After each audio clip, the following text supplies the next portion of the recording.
চীনের বেইজিং এর উপকণ্ঠে ভয়াবহ বন্যায় এক বৃদ্ধাশ্রমে ৩১ জনের মৃত্যু হয়েছে। নিহতদের বেশিরভাগই চলাফেরায় অক্ষম ছিলেন।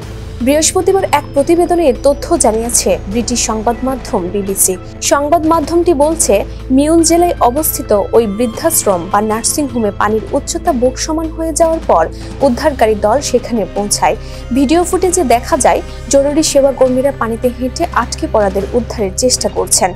নিহতদের বেশিরভাগই চলাফেরায় অক্ষম ছিলেন বলে জানিয়েছে চীনা গণমাধ্যম।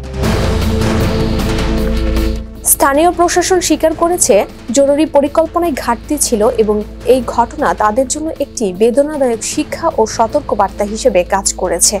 চীনে প্রবল বৃষ্টি ও বন্যায় ৩০ জনের মৃত্যু বিবিসি বলছে। বন্যার সময় নার্সিং হোমটিতে প্রায় ৭৭ জন বাসিন্দা ছিলেন।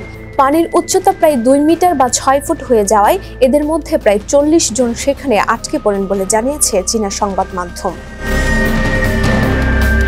তাই শিটুন শহরে অবস্থিত এই নার্সিং হোমে মূলত শারীরিকভাবে গুরুতর অক্ষম, নিম্ন আয়ের এবং সামাজিক সহায়তা পাওয়া প্রবীণদের দেখাশোনা করা হয়। এক কর্মকর্তা বলেন, বহুদিন ধরেই শহরে এই অংশটি নিরাপদ বলে ধরে নেওয়া হয়েছিল, তাই এটি সরিয়ে নেওয়ার বিষয়ে আমাদের কোনো পরিকল্পনা ছিল না।